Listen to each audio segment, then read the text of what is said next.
Hai, kembali lagi di channel Erni ya.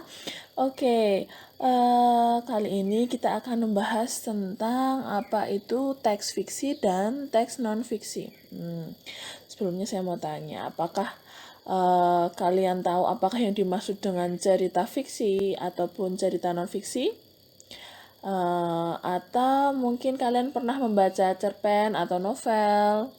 Atau misalnya biografi seperti itu. Nah, kalau kalian sudah pernah membaca cerpen atau novel ataupun biografi, berarti kalian sudah membaca teks fiksi dan non-fiksi. Nah, apakah perbedaannya? Simak videonya sampai selesai.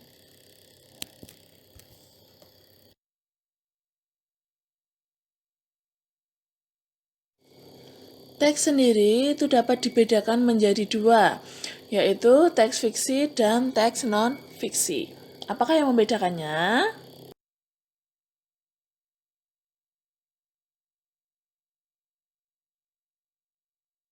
Oke, kita akan membahas satu persatu. Kali ini kita akan mulai membahas dari teks fiksi. Fiksi merupakan kata yang berasal dari bahasa Inggris fiction, yang berarti rekaan atau khayalan. Jadi sifatnya nanti imajinasi khayalan ya. Khayalan si penulis. Cerita fiksi berarti cerita yang tidak terjadi sebenarnya. Secara lebih luas, cerita fiksi itu merupakan karya sastra yang bersifat imajinasi atau khayalan dari penulis dan bukan kejadian yang sebenarnya.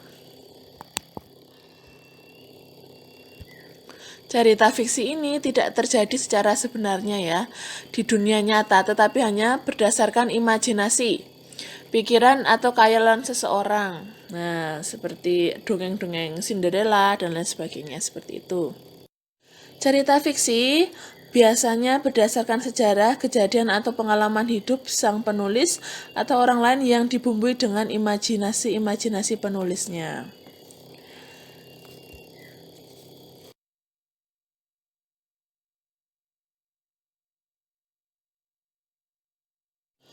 Jenis-jenis teks fiksi itu ada beberapa ya. Yang pertama itu dongeng. Dongeng itu ya cerita untuk kalau zaman dulu untuk menghantar anak-anak itu tidur. Jadi benar-benar karangan. Imajinasi sang pencerita atau sang penulis. Contohnya tadi ada Cinderella, kemudian Putri Salju, kemudian yang cerita-cerita yang mungkin di luar nalar kita, terus misalnya si Kancil, nah seperti itu. Kemudian yang kedua itu ada cerpen. Cerpen itu singkatan dari cerita pendek. Cerpen itu karya fiksi dengan cerita yang lebih pendek, lebih padat dibanding cerita-cerita yang lainnya. Biasanya sekali duduk ceritanya itu sudah selesai. Kemudian yang kedua adalah novel. Yang ketiga, novel merupakan sebuah cerita fiksi yang menceritakan seorang tokoh utama yang penuh dengan pro dan kontra di dalam ceritanya. Nah, biasanya novel ini memiliki klimaks atau endingnya ya, seperti sinetron tapi dalam bentuk teks seperti itu. Kemudian yang keempat yaitu roman. Roman adalah karya fiksi yang menceritakan kehidupan seseorang atau beberapa tokoh mulai dari lahir hingga kematiannya. Nah, biasanya roman ini mengandung hikmah, cenderung mengarah pada cerita klasik. Biasanya jenis-jenis roman ini tuh ada petualangan, psikologis, percintaan dan juga lain-lain seperti itu. Kemudian yang selanjutnya Yaitu drama. Drama itu pada dasarnya ya cerita yang memuat konflik dan emosi secara khusus yang ditujukan untuk pementasan teater. Nah, seperti itu. Hampir mirip juga dengan sinetron ya. Kalau sinetron nanti bisa berepisode-episode ya seperti yang kita tonton di televisi. Nah, itu sinetron ya. Ada konflik, ada klimaks, pokoknya ada penyelesaian masalah sama. Tapi kalau drama kita bisa sekali selesai, kalau sinetron itu bisa berlanjut ke episode-episode tergantung alur ceritanya.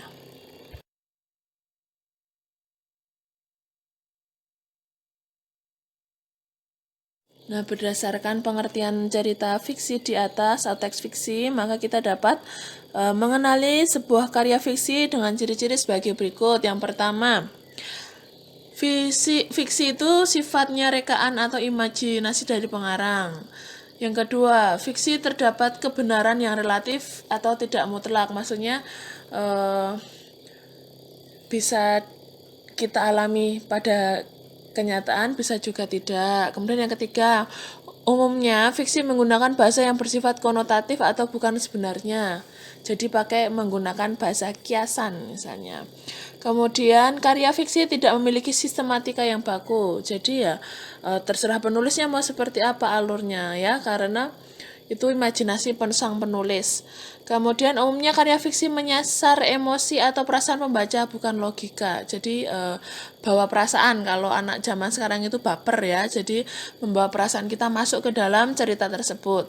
Kemudian dalam karya fiksi terdapat pesan moral atau amanat tertentu. Jadi dalam setiap cerita fiksi yang kita baca atau kita tonton misalnya di sinetron atau apa, itu pasti ada amanatnya. Nah, itu kita harus jeli-jeli mengetahui amanatnya apa atau pesan yang ingin disampaikan kepada pembaca itu apa.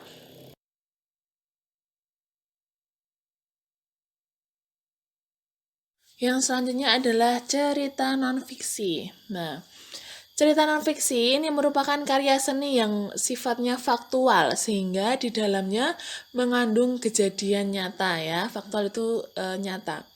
Kemudian bersifat informatif seperti memaparkan opini atau gagasan pada teksnya ya. Kemudian ilmiah sehingga tidak ada unsur imajinasi dan kebenarannya bisa dibuktikan dengan ilmu. Oleh karena itu, dalam penulisannya dibutuhkan penelitian ketat berdasarkan informasi atau data dan fakta mengenai hal yang akan ditulis. Nah, hal ini perlu diperhatikan karena cerita ini biasanya digunakan sebagai sumber atau bahan rujukan informasi para pembacanya. Bahasa yang digunakan juga harus logis dan dapat diterima oleh pembaca.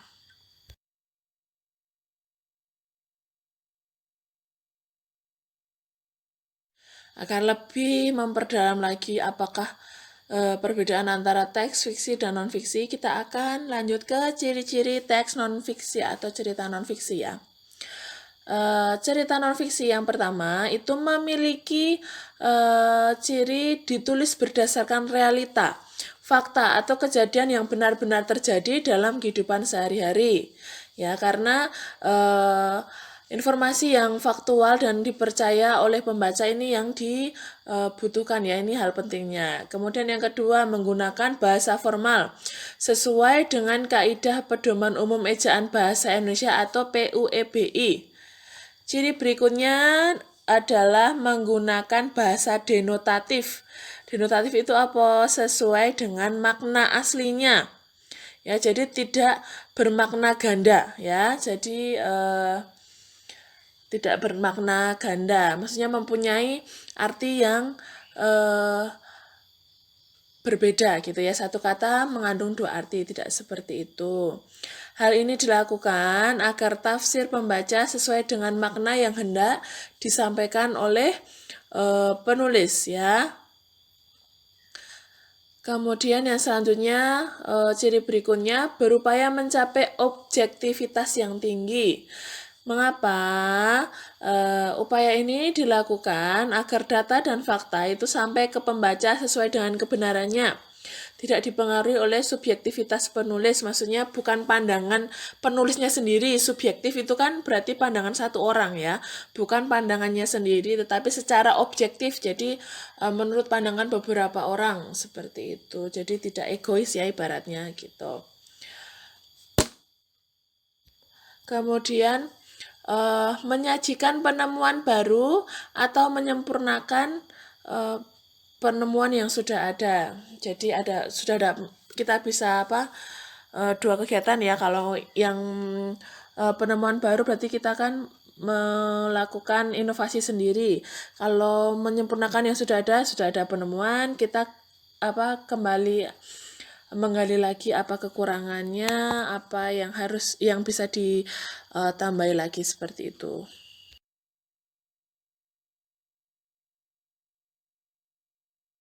Untuk jenis-jenis teks non-fiksi itu ada beberapa ya, ada teks eksposisi, eksplorasi, dan teks persuasi. Apakah itu? Mari kita bahas satu-satu.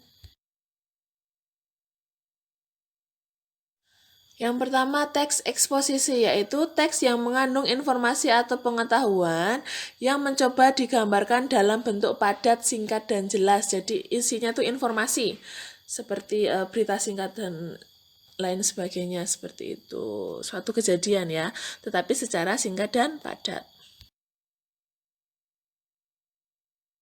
Yang kedua itu teks eksplorasi, yaitu teks yang dibuat untuk menjelaskan proses terjadinya suatu fenomena atau peristiwa, baik fenomena alam maupun sosial secara ilmiah. Nah, ini sudah sering kita bahas ya. Jadi ada tahapan prosesnya, awalnya tuh kenapa, jadi ada hubungan sebab akibat.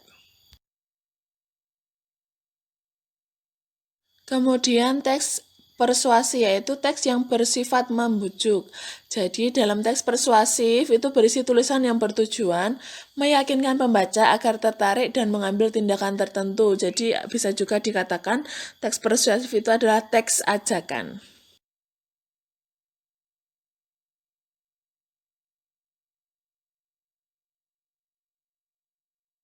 Nah, berikut ini adalah contoh teks non-fiksi, yaitu ada esai, ada opini, ada jurnal, ada biografi, buku pedoman, buku pelajaran, ensiklopedia, pidato, dan juga artikel. Pasti di antara ini semua kalian sudah pernah membacanya. Jadi ini adalah contoh teks non-fiksi.